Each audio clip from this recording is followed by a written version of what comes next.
I'm Nuala Ellwood and I'm going to be reading from my new novel, Day of the Accident. Lewes Crown Court, August 2017. Now that I'm finally here, I realise that what I feel more than anything is a sense of unburdening.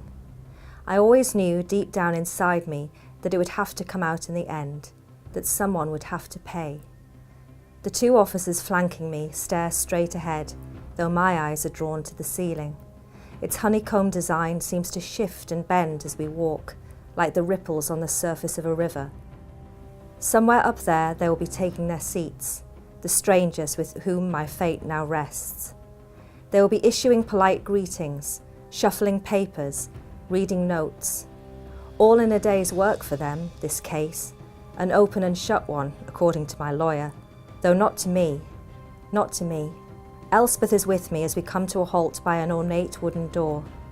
I can feel her presence like a second skin as the first officer steps forward to open it, then with a tilt of the head ushers his colleague and myself through. The officers lead me to my spot, and though my lawyer has prepared me for this moment, rehearsed it until I'm pitch perfect, it is still a shock to be in this room.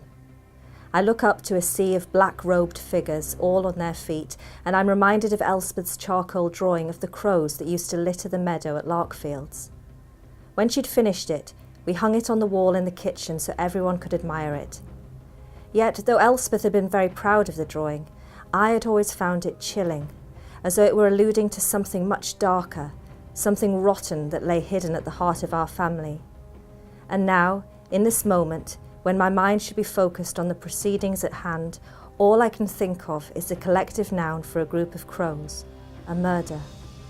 I swallow the thought as the judge begins to speak. As he reads out the list of charges, I lower my eyes and try to summon Elspeth to my side again. But all I can see is the river, and that secret spot where the two alder trees, leafless and bone clean, bend their heads towards each other. I recall the pain, the silence, the panic, the fear. I hear the words I told myself over and over. This is for the best. This way I can wipe the slate clean and make it all better. Margaret Rose Allen. The judge is addressing me. I stand up. I try to appear calm, though my left leg is shaking violently. The judge continues to speak. I hear the word manslaughter, and though I've prepared for this, the enormity of it suddenly hits. How do you plead? Guilty or not guilty? Forgive me, Elspeth, I think, as I enter my plea.